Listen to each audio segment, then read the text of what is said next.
What up? This is JP from Off the Ball Network, giving you a recap of Week 14 of the NFL season. We are getting closer to the playoffs. We got a couple more weeks of the regular season left. The playoffs are hot and heavy. All the teams competing for the playoffs and all that are really pressured in the last couple of weeks because they're trying to keep their playoff spot and everything, or some trying to get into the playoffs. So it's going to be a lot of competitiveness the next couple weeks of the NFL season. Oh man, I cannot wait for it. But before we get into the recap of Week 14 of the NFL season, make sure you subscribe down below to Off the Ball Network for all your sports needs. Go to offtheballnetwork.com. You'll get articles, podcasts, everything you need on offtheballnetwork.com. Shout out to the guys from Off the Ball Network doing their thing. They are killing it right now. The best sports content, the best full-letter network in the world today, in my opinion. We are just killing it. We're giving you everything we need. We're hot and heavy in the college basketball, NBA, NFL, college football. Everything you need is on offtheballnetwork.com. And I cannot thank enough for all the sponsors for Off the Ball Network, starting with Ice Shaker. If you use the promo code Ice Shaker, as seen on ABC's Shark Tank and invested by Mark Cuban and Alice Rodriguez, Ice Shaker receive offers from all 5 sharks on the show. Kitchen grade insinuated stainless steel that will keep your drinks cold and won't absorb odor like a plastic shaker bottle does. Created by the Gronkowski brothers for anyone living an active and healthy lifestyle. The Ice Shaker is perfect for every drink, not just protein shakes. The patented twist and agitator will break up any powders that also works as a strainer to make sure you always get the perfect pour. Use the promo code Off the Ball and help out the network. Also want to thank you to MyBookie. If you go to MyBookie, you'll win up to $1,000 with the sign-up bonus. Use the promo code Off the Ball just to get that deal. You get the best deals and you can win your bets too as well with games. So go to mybookie.com today. And then also want to thank as well BitBall. If you use the promo code Off the Ball, unlike all the other balls out there that taste either like old Play-Doh or a piece of cardboard, when you eat like a BitBall, you will think you are cheating on your diet with a delicious chocolate dessert. If your kids find out how good these are, you are going to have to buy them because they will keep begging for them. Use the promo code Off the Ball. It will provide you, your friends, and your family with a 10% discount. Go to bitball.com and use the promo code Off the Ball. And then our last sponsor, I want to thank to Bet Us. I want to remind our listeners that our show is sponsored by Bet Us, the newest sponsor for Off the Ball Network. They have the fastest payouts in the industry and offer 125% sign-up bonus. When you use promo code Off the Ball in all caps at sign-up, head over to betus.com to get signed up today. And let's go ahead and get into Week 14 of the NFL season. That was last week. Start off with Thursday night's game. Started with a bangle. We had the Vikings versus the Steelers. Wasn't much of a bangle in the first half as Dalvin Cook pretty much ate up the freaking scoreboard, along with Kirk Cousins. That offensive line and defensive line for the Vikings out physical, out killed the Steelers defensive line and the offensive line. And it was 23-0. It was 29-0 in the third quarter. And then Big Ben started making a comebacks in the fourth quarter, scoring 3 touchdowns. Had a chance to win the game by throwing a pass, but the defense of the Minnesota denied that final play that made Minnesota survive 36-28. Other than Big Ben's performance right there with 308 yards and 3 touchdowns, going 28 out of 40. Dalvin Cook with 205 yards, 2 touchdowns on 27 carries. I just want to, talk about Chase Claypool and the immaturity that he is. Basically just, instead of just celebrating, how about you freaking just try to do anything to not milk the clock? Stop celebrating, man. Like, Jesus, you got a first down. Like, you didn't get a touchdown. You just got a first down. Just terrible immaturity right there on the part, though. So the Vikings are still in the hunt for the playoffs. They're 6-7. Steelers are 6-6. That tie with the Lions is going to hurt them at the end, though, when the season ends. And then it didn't help with TJ Watt going out too as well early in the game with a groin injury. So the Steelers are just pretty banged up though. The AFC North is going to be wide open. I'm going to talk more about it as some injuries to come, especially on the Ravens side. So we have the speaking of the Ravens, we have the Ravens versus the Browns. So Lamar Jackson had to be carted off early in the game with an injury. Just didn't return back. Didn't look good. We don't know how long he's going to be out. But Huntley played really well with 270 yards and a touchdown, 27 out of 38. Mark Andrews with 11 receptions, 115 yards and a touchdown. But Myles Garrett in that defense for the Browns really pretty much won the game, 24-22. Browns were up 24-6 in the first half, and then they didn't have a great second half on the offensive side as the running backs were struggling, Baker struggling, and the receivers struggling. I mean, pretty much everybody was struggling, but they survived. However, 24-22. At the AFC North is wide open. You know, the Bengals could win it. Ravens could win it. Could be the Browns. We just have to wait and see. It's going to get really competitive towards the end. So, comment down below who you think is going to win the AFC North. Is it going to be the Bengals? Is it going to be the Browns? Is it going to be the Ravens? Just comment down below. And we'll get to the Bengals later as they didn't have a great game because of the coach. Coach tried to be Pete Carroll, but we'll get to it in a minute. Speaking of coaches, we have the Jaguars versus the Titans, 20-0 Titans. Trevor Lawrence with 4 interceptions. Bad game for him and all that. The Titans defense shut out the Jaguars offense, but that's nothing much to be talked about, though. Let's just go ahead and get into it. Urban Meyer is really a joke in the NFL. He's becoming the Rick Pitino of the NFL. Rick Pitino, if you don't remember, was the Boston Celtics head coach and didn't last long because he was not a great coach. He was not a great fit. When you put the president and the freaking coach title on Rick Pitino, it just didn't go well. Urban Meyer's just becoming just like a joke in the NFL. Like, he is not an NFL coach. He is a college coach. I hope they get rid of him this year. They need to fire him because all these distractions, then losing respect in the locker room too as well. And then you especially got your quiet guy, Marvin Jones, who don't really lash out like that. Really lashed out. Talked about Urban Meyer. The Khan family got so much decision making to do. I'll be surprised if he be kept on next year. I would much rather for him to be let go. Or maybe Urban Meyer might just let go and just leave after this year. Who knows what's going to happen, but they just need a better coach, than Urban Meyer in Jacksonville. So, just terrible. He is just a joke.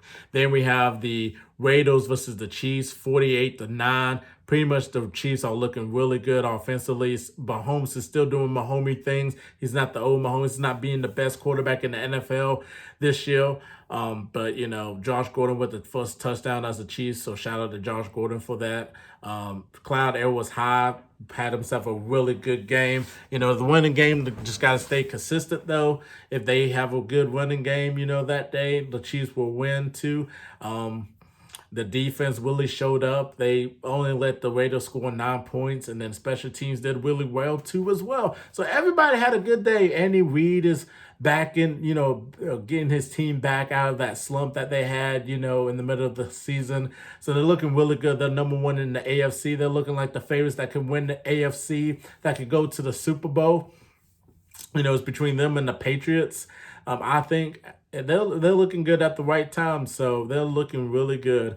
So much for the Raiders, like everybody had, like positive things to say about it, but again, because they were looking really good, and then it's just an accident. And I always said they're just an accident waiting to happen, and my prediction is coming out correctly with all these distractions and the Gruden emails and everything. It's just bad year for the Raiders fans, so I feel so sorry for y'all. Then we have the Saints versus the Jets. The Saints in their 5-game losing streak, beating the Jets 30-9. Not much that you could say. Alvin Kamara, 120 yards, a touchdown on 27 carries. Then we have the Cowboys versus the Washington football team. The Washington football team was looking really good the past couple of weeks, getting into that playoff spot and everything. And going up against Dak Prescott and the Cowboys. Michael Parsons is just unbelievable. He is unbelievable. Probably the best player on the Cowboys. Guy that strikes fear in everybody in the offensive line, the tackles, the running backs, the tight ends, because it's just a nightmare matchup for him to go up against him. He's going to win Defensive Rookie of the Year. He's probably the one away. Probably could win Defensive of the Year, Player of the Year. So that's unheard of. And people comparing him to Lawrence Taylor when Lawrence Taylor first came in the Giants. Like, he he's playing like that type of person. So, there's a lot of hype on Parsons, but I really like the kid. That kid plays. He really plays. So, but the defense saved. Dak Prescott made too many mistakes. Didn't have himself a great game. If Dak keep making mistakes, the Cowboys won't make it to the Super Bowl. I will promise you that. Now, I know they were without Pollard, and they're kind of banged up on the receiving core too as well. But still, though, like Dak Prescott got to do something. He got to stop making them mistakes and everything, because some mistakes are easy to fix. But they beat the football team 27-20. Then we have the Falcons versus the Panthers, 29-21. Matt Ryan with 190 yards on 19-28 and a touchdown. Cordell Patterson with 58 yards, a touchdown on 16 carries. I really love the combination of Matt Ryan and Cordell Patterson. Cam Newton getting benched by P.J. Walker, didn't have himself a great game. It's just kind of awful just because the Panthers were looking so good this year, and then just things happen just like a roller coaster. McCaffrey gets hurt, Horn gets hurt. Like, it's just, Sam Darnold is not playing like the caliber quarterback that everyone thought he would be. And then bringing Cam back, it was great at the beginning, and then he just kind of wore out his welcome in Carolina. And they got a pretty solid roster, though, when you think about it, though. They just, Joe Brady, I was surprised they fired him. I never thought he was the problem. So, they need to draft a quarterback in the draft. They should have got a quarterback last year, but they thought that Sam Darnold would be it for him, or they could have kept Teddy Bridgewater. Teddy Bridgewater's doing really good in the Broncos jersey, so he could have managed the game. They could have had a better record with Teddy Bridgewater at quarterback because he can manage the game well. But enough of talking about that. 29-21 Falcons. The Seahawks beat the Texans 33-13. Russell Wilson with 2 touchdown passes. Penny, the running back for the Seahawks, 137 yards, 2 touchdowns on 16 carries. Tyler Lockett, 5 receptions, 142 yards and a touchdown. The Broncos versus the Lions. The Lions feeling good after being the Vikings last week to get their first win. Broncos honoring the late great Demaryius Thomas, who passed away last week at the age of 33 due to a medical issue. One of the best Bronco players of all time, in my opinion. One of the best receivers of his era, too, as well. Everybody remembers the iconic throw that Tim Tebow threw to him to win the game against Pittsburgh in the playoffs. He was a 5-time Pro Bowler. He was a good receiver in his day, and injury just caught up to him. And everybody had nothing but positive things about him. Always keep a smile going and humble. So rest in peace to Demaryius Thomas, as the Broncos honor him by wearing an 88 decal on their helmets. Melvin Gordon III, 111 yards, 2 touchdowns, 24 carries. The Broncos won the game for him. Rest in peace, Demaryius Thomas. Then we have the Giants versus the Chargers. The Chargers looking good right now. Justin Herbert, 275 yards, 3 touchdowns, 23 out of 31. Eckler with 67 yards, a touchdown on 12 carries. Guten with 87 yards on 3 receptions and a touchdown. The Giants are just a mess right now. Dave Gutterman got to go. He has to go. Is Daniel Jones the right quarterback for the Giants? I don't think so, because he makes too many turnovers and everything. He got potential, but is the potential kind of wearing off now since he's been a quarterback, for a couple years now? I think it is. Joe Judge, is he like the right coach? I mean, the Giants are just a mess right now. They are just a mess right now. But, the Chargers are 8-5 right now. Then we have the 49ers versus the Bengals. I was kind of disappointed in Coach Taylor for getting the ball out of Joe Burrow's hands and trying to give it to Nixon, who didn't really have a great game. And the 49ers just ran all over it and just took them down. Jimmy Garoppolo with a game-winning 12-yard touchdown pass to beat him in overtime.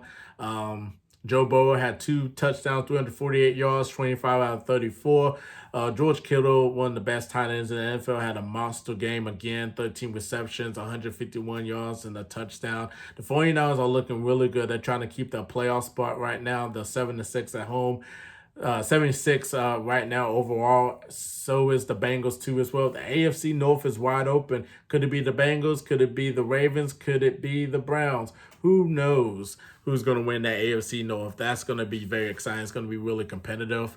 Then we have the Bills versus the Buccaneers. Tom Brady probably win MVP this year. He looked real good in the first half, like the old Tom Brady, and then the second half didn't really do much. Thanks to the defense. The defense really held them, and then thanks to Leonard Fournette and his physicality, with 113 yards, a touchdown on 19 carries. But yeah, the Bills kind of made a really good comeback, leading by Josh Allen and everybody. And overtime, Bills had the game, and they just couldn't convert on. They could not convert, and you just let Tom Brady. The Bills are so bad at milking the clock. They are so bad. They cannot milk the clock. You let Tom Brady get that much time, it's pretty much over for you, because he's always going to find some way to win. And Tom Brady with the 700 touchdown pass to Perryman, and to walk off on that to end the game 33-27 Buccaneers. Wow. I'm not concerned with the Bucs, but they really have to do a lot better. Especially that second half, they just play god awful. They play off. Tom Brady played god awful though. But the Bills, they don't have no run game. They have no defense. They're not physical. So it's just the Bills is. We thought they would go to the AFC Championship because we thought they'd be one of the best teams, and they end up with 7-6 record right now. Just terrible. Just terrible. But we got the Bills and the Packers. Aaron Rodgers with 4 touchdown passes on 341 yards, 29 out of 37. I guess the toe's looking good. He still owns Bell Country. Freaking give him the keys to the city. Why don't you? Like Javonte Adams, 10 receptions, 121 yards, and 2 touchdowns. Nothing much to say about the Bills other than Matt Nagy needs to get fired immediately, probably hopefully after the season. Then we have the Rams versus the Cardinals Monday night matchup everybody was excited about. DeAndre Hopkins, we heard news that he's going to be out for the regular season with a knee injury. Get well soon, D-Hop. And Kyler Murray didn't have a great game with 2 receptions, 383 yards, though. Matthew Stafford with 3 touchdown passes. Look at the old MVP in the beginning of the season. Odell Beckham Jr. with 77 yards and a touchdown, looking really good. And telling everybody that Cleveland Browns, I wasn't the problem. It was all Baker Mayfield. I mean, he's looking really good and finally gelling with the team. Coop with 123 yards, a touchdown on 13 receptions. That was a much needed win for the Rams, as they were just like on a slump right now. That was a much needed win. So congratulations to the Rams, and definitely comment down below and tell me your biggest loser, your biggest winner in Week 14 of the NFL. The most shocking game, the game you're looking forward to in Week 15, the best game of Week 14 NFL.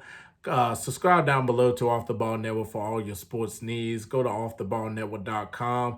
You get articles, podcasts, everything you need on offtheballnetwork.com. Shout out to the guys from Off the Ball, killing it right now. I'm JP, and we're out of here.